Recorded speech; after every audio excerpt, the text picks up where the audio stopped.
গৌরাঙ্গ বলিতে হবে পুলকাশারীরা।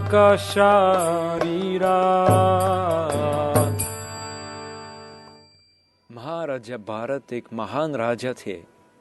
वे भक्ति सेवक के एक बहुत ही उच्च स्तर पर पहुंच गए थे। लगभग सर्वोच्च भगवान फिर भी वे आध्यात्मिक ऊंचाइयों से गिरे और भौतिक मंच पर उतरे। उन्होंने जंगल में भगवान के ध्यान किया और एक बार एक छोटे हिरण की जान बचाए। हालांकि वह फिर उससे जुड़ गया। परिणाम स्वरूप हिरण पर अत्यधिक दया के कारण महाराजा भरत को स्वयं हिरण के रूप में जन्म लेना पड़ा। दूसरों के प्रति हमारी करुणा इस तथ्य में प्रकट होनी चाहिए कि हम उन्हें भौतिक स्तर से आध्यात्मिक स्तर तक बढ़ने में मदद करते हैं।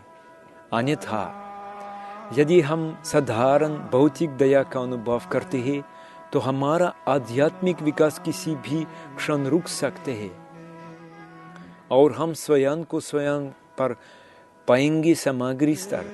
महाराजा भरत का पतन ठीक इस तथ्य से शुरू हुआ कि वह हिरण के लिए भौतिक दया से बढ़ गया था।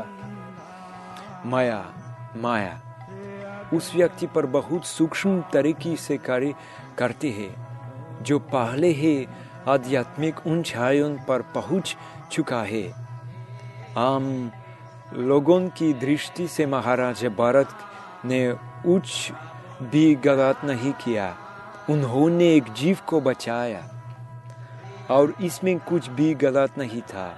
बुरी खबर यह थी कि उसे एक फोन से लगाव हो गया और इससे उसका ध्यान भंग हो गया।